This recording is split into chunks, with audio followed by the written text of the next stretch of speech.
Hi everyone, today I'm going to show you how to do a cluster stitch. Another way of thinking about a cluster stitch is just doing a treble 3 together, or in American terms a double treble 3 together, but all in the same stitch. Don't worry, I'll show you what I mean. So into the stitch that you want to do your cluster, yarn round, hook through, yarn round, pull up a loop for a treble, yarn round, 2 loops, and that's your first stitch started, but we're not going to finish it. We're then going to yarn round again into the stitch, yarn round, pull up a loop, yarn round, pull through the first 2, and repeat that one more time. Round, in, round, up, round through 2. You should then have 4 loops on your hook. You're going to yarn around and pull through all 4, and it's as simple as that. That is your cluster stitch. So I'll go again a little bit slower on the next one.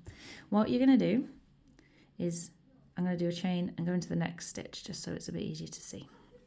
Yarn round into the stitch, yarn round, pull up a loop, yarn round, pull through 2, yarn round into the stitch, yarn round, pull up a loop, yarn round through 2, yarn round into the stitch, yarn round, pull up, yarn round through 2.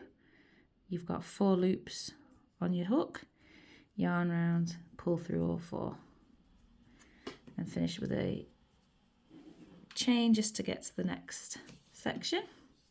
And same again. So what you're going to do, another way of thinking about it is yarn round into the stitch, pull up, yarn round, draw through 2, and you're going to do that 3 times total. So that was 1,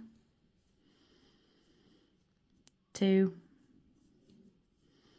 3, 4 loops on the hook, yarn round, pull through 4, and there you have your treble stitches.